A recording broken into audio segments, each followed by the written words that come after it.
I left the corporate world, moved into the clinical side, started working as a nutritionist, and had a bunch of clients and friends who were struggling to conceive. And that was the pivot point for me because I watched across the table from so many individuals who were just heartbroken that they could not build their family in the way that they wanted to, and they weren't getting answers. And that was when I realized like there has to be a better way to approach this. It just felt like we were waiting to address fertility until it became infertility. And that often came with a lot of emotional baggage, financial baggage, physical baggage, or maybe baggage isn't even the right word. It's a toll. And, an infertility diagnosis has been compared to a cancer diagnosis in terms of the level of impact that it has.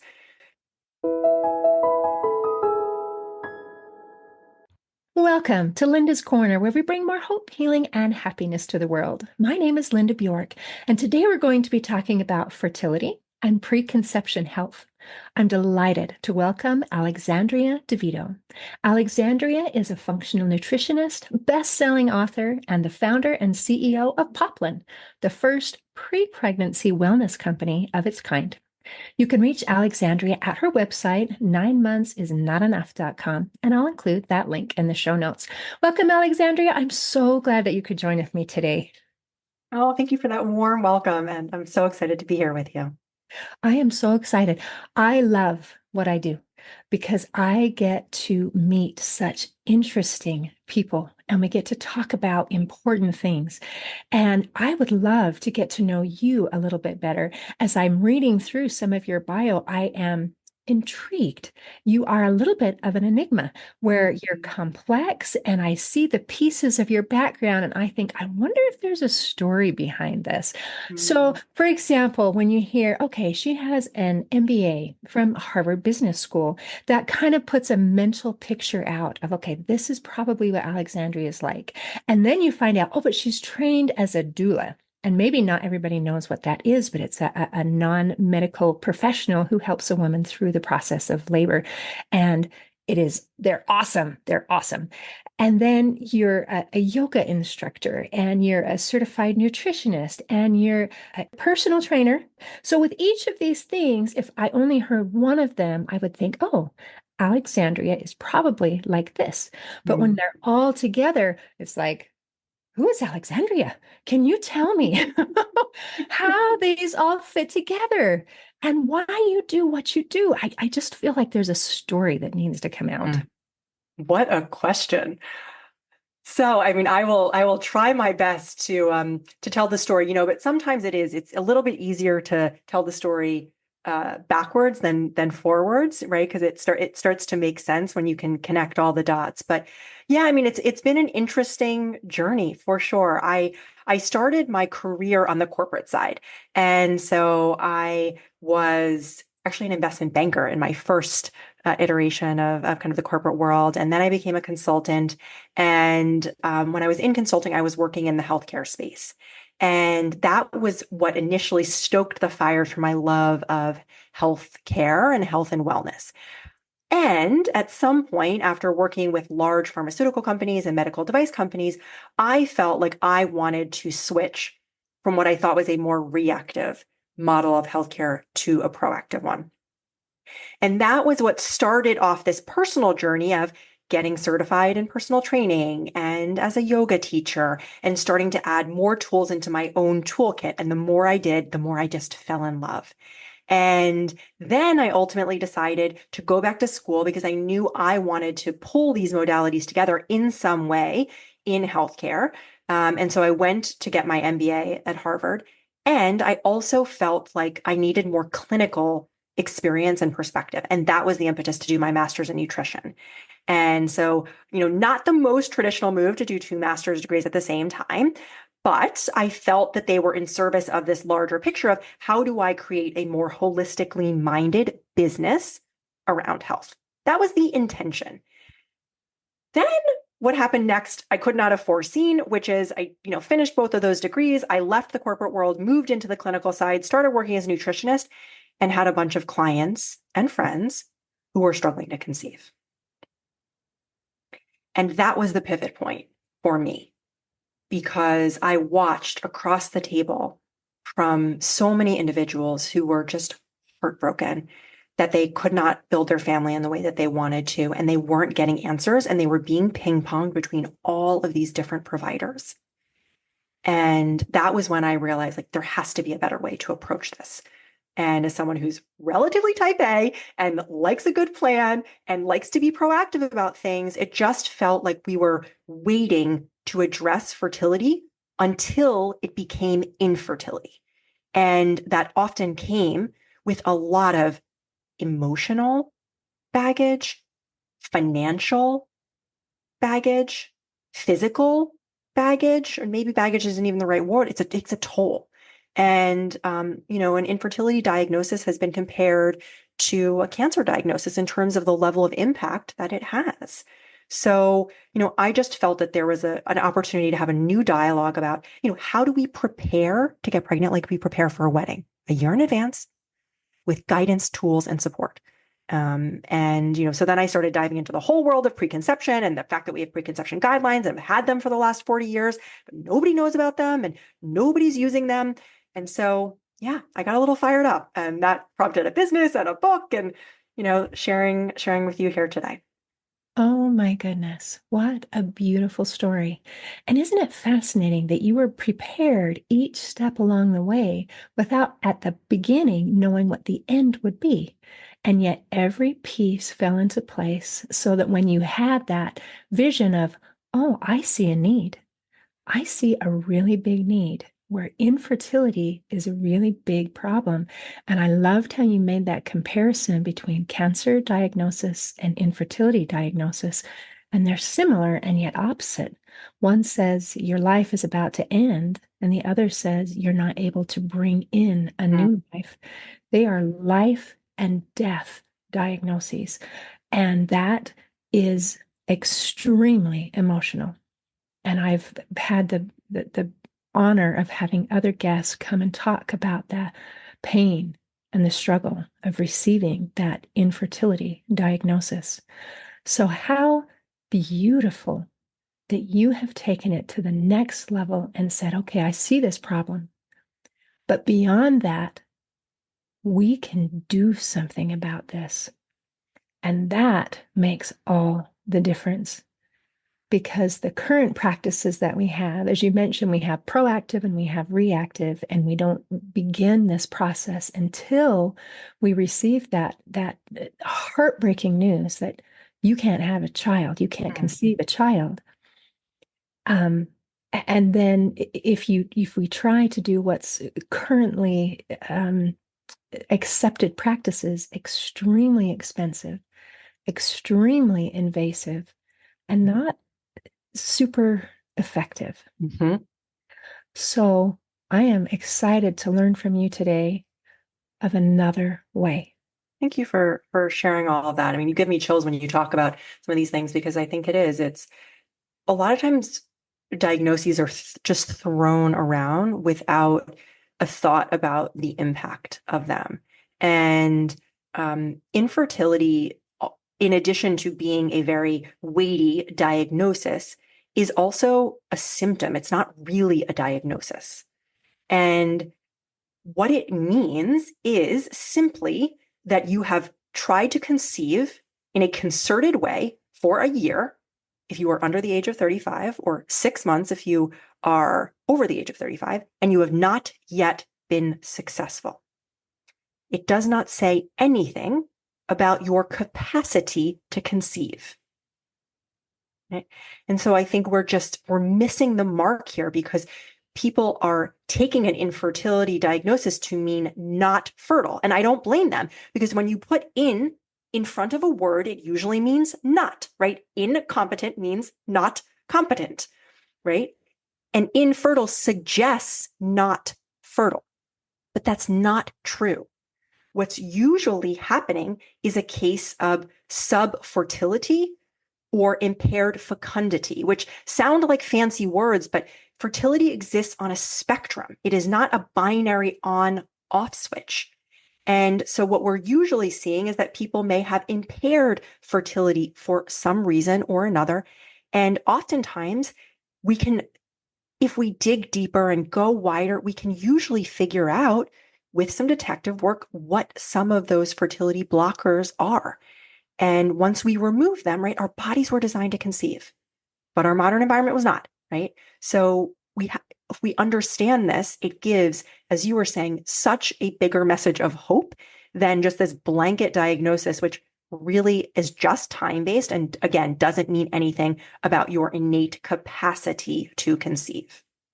And what an important clarification. And I'm trying not to cry here because thinking from the perspective of someone who is given this diagnosis and has that idea of this means I can't versus this means I haven't yet Mm-hmm. is Mm-hmm. such a huge distinction because when you say I can't, it removes all hope.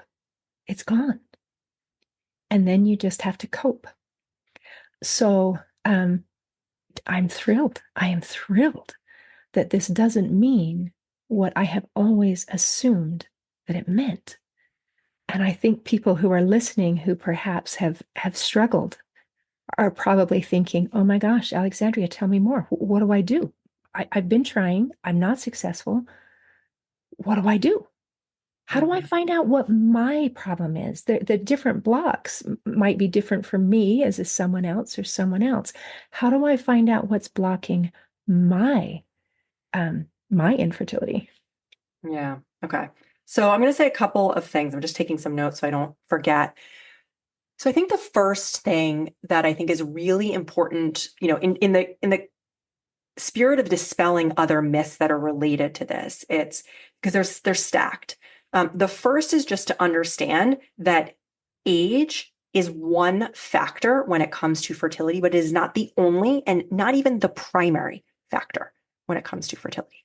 Even though that may have been what we've been told by magazines and well-meaning friends and doctors, even, right? The data does not actually support that. And the reason is because there is a difference for most people between their chronological age, meaning their age in years, what we can all agree it says on their birth certificate, versus their biological age, which is essentially the vitality of their cells. And we all know practically, right? If we line up a whole bunch of 30-year-olds and a whole bunch of 40-year-olds, they don't all look the same. And right. And we know this practically, right? And we see people aging at different rates externally, but that's also happening internally. And egg cells and sperm cells are cells like any other in the body. And so the things that are going to affect cellular aging are also going to affect egg quality and sperm quality. And so that's a really important principle to understand because we can't change our chronological age, but we can, and more science is coming out every day to validate this, we can modify our biological age. And the biggest way we do that is through how we live our lives, right? The foods that we eat, the stress levels that we manage, the environments that we're in, the people that we surround ourselves with. All of these things modulate our health. And so I think that's a really, really important principle to start with. And then I will add one thing related to that, which is, and again, I say I am hugely biased on this because I run a fertility, preconception testing company. So everyone needs to take that with a grain of salt. But I really believe one of the ways to challenge this dogma that all 30-year-olds are created equal and all 40-year-olds are created equal is by doing testing on your own physiology. Because then you know what is going on in your body and you don't need to follow some random data table for a 32-year-old. You can actually see what is going on in my own body. And especially if you happen to be getting pregnant later in chronological years, the more important it is for you to be targeted in your interventions rather than just doing the average person's set of interventions. That is so perfect. So you answered both questions amazingly. And now what I'm hearing is that there is a general process that anyone who is struggling with infertility can follow. And that is, let's improve our physiology. Let's improve what we eat. Let's improve our lifestyle. Let's do these things. And this is going to help every person in every circumstance. Now, each person is different. So there are things that are general that are going to help everyone. And then there's something that is going to help me specifically. So I asked, how do I know what will help me? And you're saying, hey, actually, there is something that is precisely available to fit that need. And that is, there's some testing here that can say, this is where you are at. This is the areas where you have a need for improvement. And so you've given hope where it's like, okay, here's something for everyone. And now here's something for me. And between those two things, that just feels like a model for success. So, can we talk about some of the things maybe that will help everyone? And then we'll go from there. I love that summary. That's amazing. Yes. So yeah, I like to generally think of it as like the macro and the micro. And as you we're talking about. And so on the micros, the testing on the macro is where we have fertility blockers. And there's a bunch of them. And as I said earlier, right, our bodies were designed to conceive, but our modern environment was not. And so what we have to do is we have to identify these fertility blockers and systematically remove them or minimize them to coax our bodies back into a state that is receptive to conception, right? That is our task.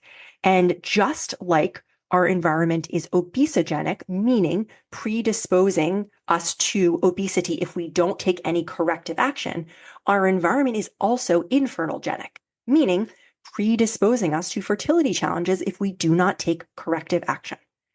And that's an unfortunate reality, and I wish it were not the case, but this is part of the reason why we're seeing infertility on the rise over the, last bunch of years, and it was not the same level of epidemic that it was for our even grandparents' generation and great grandparents' generation. This is a new problem. So, what are the fertility blockers that we generally see? The ones I'll highlight are first nutrition. I mean, I'm biased here because I'm a nutritionist, but I do think that the evidence supports it. And what's happening there is we are tending towards eating more food-like substances and less actual food. Right? I know. Food-like substances. This is our diet. It Yes. consists of food-like substances.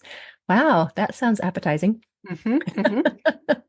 You know, and unfortunately, right, it's true because we have all of these processed foods that are mimicking real food, but our bodies are hip to it. Our bodies know better. And so what ends up happening is we're eating often calorie dense foods, but not nutrient dense foods. And when that happens, our bodies think we're starving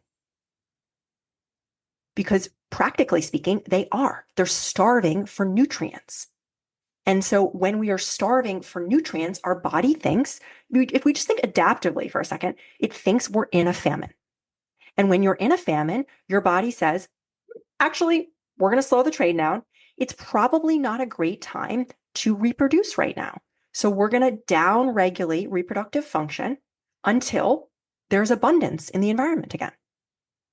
And our body is getting the signal that we're in famine a lot of the time because the majority of reproductive age women are micronutrient deficient, meaning they do not have enough micronutrients. And this is in national data and surveys that we're seeing it. And it's also confirmed in the testing that we're doing at Poplin. Over 80% of the time, we are seeing some sort of nutrient deficiency. It is a staggering number. So that's the first one. Mind blown. Okay. When you explain it in those terms, it makes perfect sense. If our bodies are feeling like, hey, this is a time of starvation, it's not a good time to bring a child into the world. We need to take care of this body first before we can bring in another body. Exactly. Wow. Okay.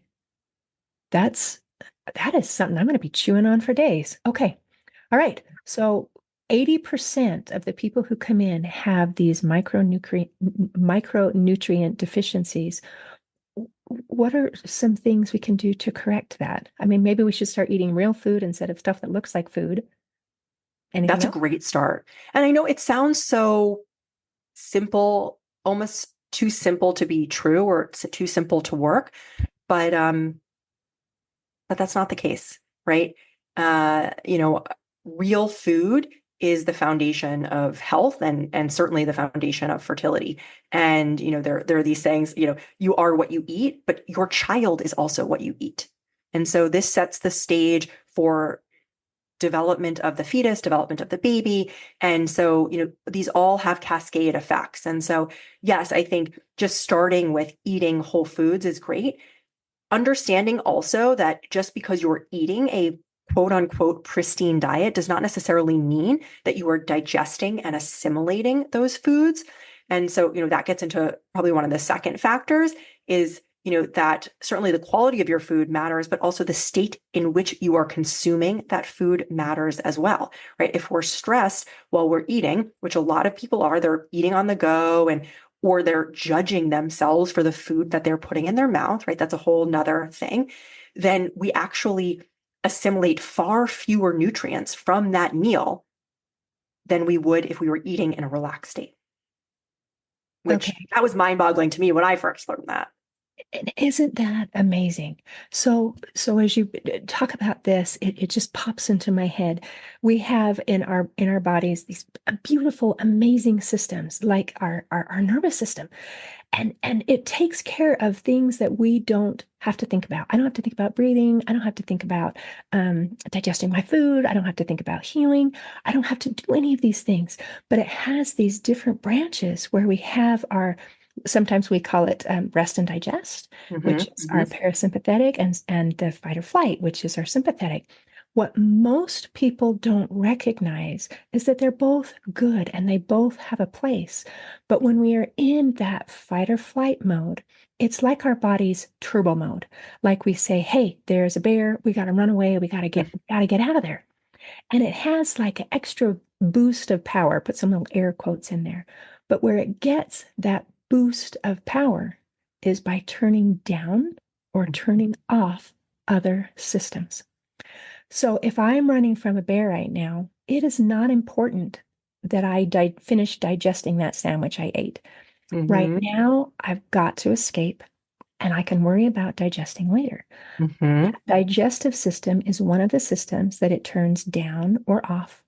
Our reproduction system is another system that it turns down or off. And that works just fine if it's a real situation where I got to get rid of it. I got to get away from this bear. It's short term.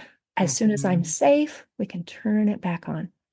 But as you mentioned, with our society now, where we have states of chronic stress, where our bodies stay in that fight or flight scenario, we cannot function and be healthy when our digestion is turned off or down, our reproduction is turned off or down, our immune system is turned off or down.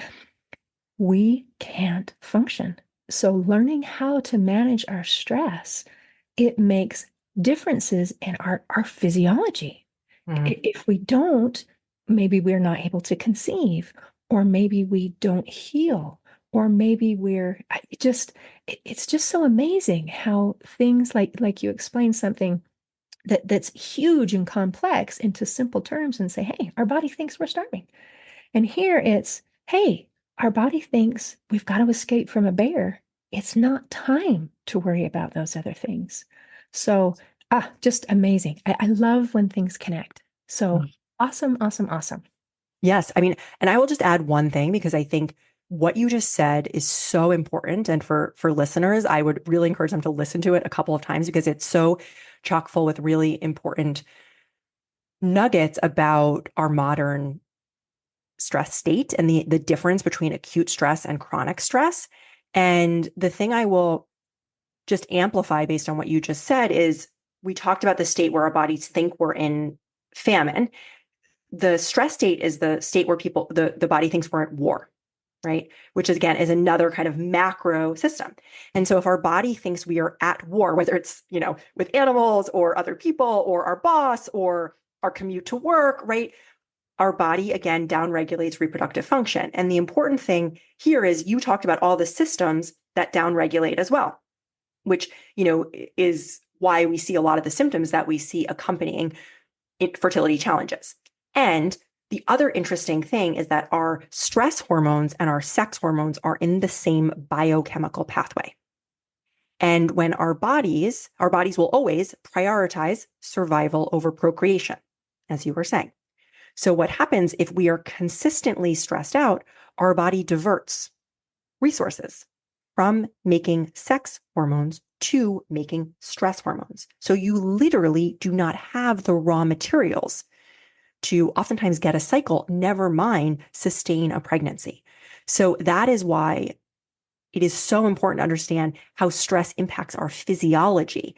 And oftentimes people say, oh, if you're trying to conceive, oh, don't stress, don't worry about it. Super unhelpful advice, right? And yet it's true. Yes. And it's helpful to understand why physiologically that actually makes sense. So, then we have to figure out, okay, well, what do we actually do with that information and how can we work with stress? Because it's not practical for it to go away. And, so that I think just understanding the physiology can really help to take a little bit more agency over this process and understand why stress can impact fertility outcomes. And that's so important because, like you said, just giving a blanket statement of don't stress about it is unhelpful. And it almost feels belittling. I had Yeah. another guest who was struggling with infertility, and when people would give advice like, "Oh, just don't worry about it and it'll happen."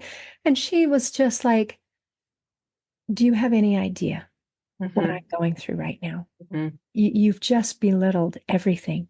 And this is, and we mentioned earlier, this is a life and death feeling of this inability to create life.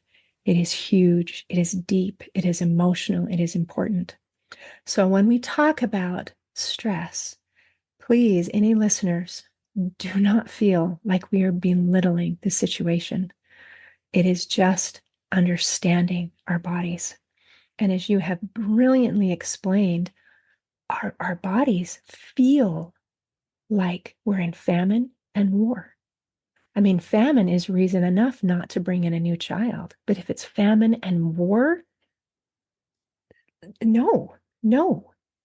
So how do we get, I would love some practical tips about how do I feel like I'm not in famine and war so that my Mm-hmm. body can relax and do what it can do, what it is supposed to do, and what I want it to do. Yeah. So we talked a little bit about the famine side with, kind of eating real food, eating in a calmer state so you can digest and assimilate nutrients, looking at potentially your own testing to understand what nutrient deficiencies you have, adding, whole foods, sometimes supplementation can be really helpful, right? So all of those things. On the stress side, this one's a more nuanced one, right? Because I find that people can get stressed about being stressed, and then it's just a loop, right? And we beat ourselves up about it. And right, stress is also a positive thing. There stress allows us to adapt and to grow. And so it's like the Goldilocks principle, with many things. Not too much, not too little, right in the middle, right? You want to be stressed enough, stretched enough that you are progressing and evolving. And that's true of physiological adaptations too. I mean, we see this, if we work out in the gym or we see, different types of exercise, right? You want to be pushed just enough that it forces your body to adapt to that new level, but not too much where it's completely out of your window of tolerance. And so that's kind of what we want to aim for. And too little stress is not great either, right? Because then it's teaching our bodies that we don't actually need to use our muscles, for example, and these, different systems, right? So stress is not in and of itself a bad thing. The things that we want to be conscious of are, as you mentioned earlier, the chronic stressors, right? So acute stressors like I have to prepare for a big presentation. I am stressed about it. Fine. You will be stressed. It will happen and it will resolve, right? It's the things that are chronic and low level that are just operating in the background of your life. And so what I would say for those is identify them, And if you can eliminate it, eliminate it. If you can't eliminate it, upgrade it. So let me give an example, right? So you may say, I really do not like my job, right? It's a common one, but I can't leave it, right? It is providing a source of financial support for me or for my family, so I can't change it. So, okay, well, how do we then upgrade the relationship to that job? Can you ask to work on special projects? If you're commuting to work, can you upgrade the drive? Can you change your playlist? Can you call friends? Can you find a way to make the experience of the job better on the margins, right? So even if we can't completely eliminate it, how do we make our engagement of that thing that we are doing, and by the way, we're choosing to do for, whatever reason it is, a little bit better, even if it's just 10% better? That can make a huge difference. That is so empowering. You start with a scenario of it feels like there's nothing I can do about it. I hate my job, but I got to work there. And now you're saying, actually, what can you do about it? Is there something that you can do about the commute? Is there something you can do about the projects? Is there something within this thing that we can make a small modification so that you're happier where you are with the things that maybe you can't change? Boy, that just feels so empowering. And that little bit of a change to change that relationship from I hate work to, no, my work is fine. Actually, I find fulfillment in what I'm doing. And what I'm doing is bringing an income. It changes the perspective. And gosh, we spend a lot of time at work. That's a really good place to hopefully find some joy and some satisfaction. Mm-hmm. Yeah, that's a big one. And to at least get it to neutral or not a detractor. Homes are the same thing, right? You may say, I'm not living in the home that I want to be in. I'm not living in the city that I want to be in. I want to be somewhere else. And I get that. And also, if it's not practical for you to move, how do you upgrade your current surroundings, right? What small tweaks can you make? And this doesn't have to be expensive either. We can get so creative if we allow ourselves to in our existing environments and even, in the things that if we allow ourselves to get creative, we can get very, very creative with our existing circumstances, I think is what I'm trying to say. Oh, this is so amazing. You have just given work an upgrade and home an upgrade. And between those two places, that's where we spend the majority of our time. So if I can find a little bit more joy and a little bit more peace at work and a little bit more joy and a little bit more peace at home, there's going to be a little bit more joy and a little bit more peace in me. Yes. Love it.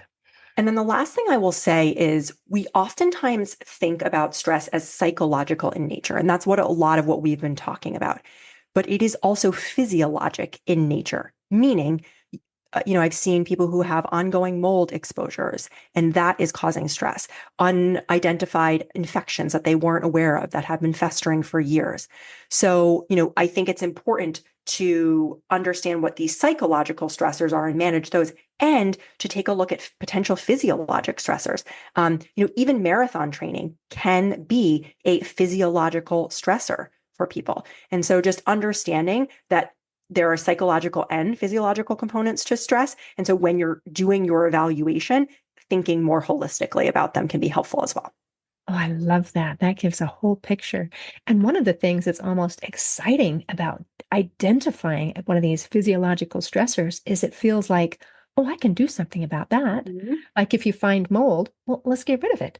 Or if it's this or this or this, and there's something that we can change, it feels like, hey, I just did something. It doesn't feel out of control. For sure. Wow, that is amazing. Oh my gosh. I have loved every minute of this conversation. Is there anything else you want to make sure that we cover before we close today? Um, I think I would be remiss if I just didn't say another big category of fertility blockers is around environmental toxins. So it's a whole conversation unto itself, but I just want to mention it for anyone that's listening, that's looking at, okay, where can I systematically start to address my fertility at the macro level, like the things that will benefit almost all individuals. And that's minimizing the external chemicals that we are exposed to, particularly those that are called endocrine disrupting chemicals, which do exactly what they sound like. They disrupt our own endocrine system. And the last thing that we want when we are trying to conceive is an external source of hormone mimicking things interfering with our own hormone signaling. So I just be conscious of it. And they're ever present. They're in water, air, personal care products, home care products. And so that can take some time to clean up, and giving yourself patience and grace through that process is something that I encourage. But I just want to flag it for people to know that it's something to keep an eye on as well. Okay, that's huge. So, how do I know what those are? I mean, is that something on your website where you can say, hey, look for this or this or this or this product or this something? Because this is something where I need a little bit more information before I can act.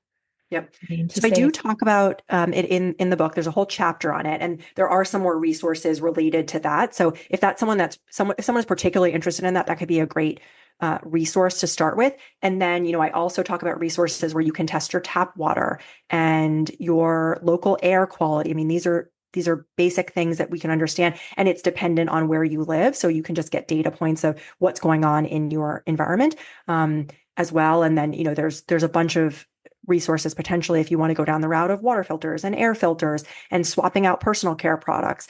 There's a ton of companies out there now that are really trying to create more transparency.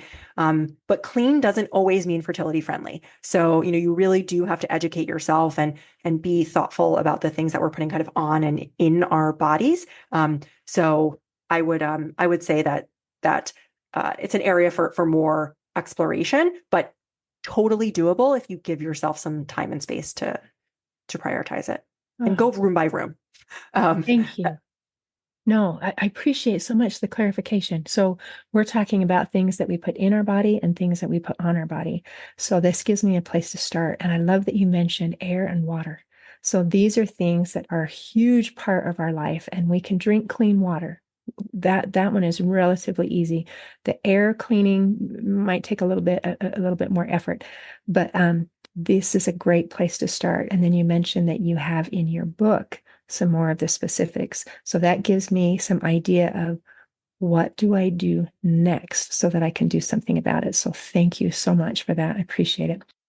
I think the only other thing I would just leave with is this concept of generational health, which we didn't touch on yet, but we've alluded to, which is just that what you're doing in this period of time as you're preparing yourself to get pregnant, you and your reproductive partner, is what sets the stage for the lifelong health trajectory of your future children and your future family.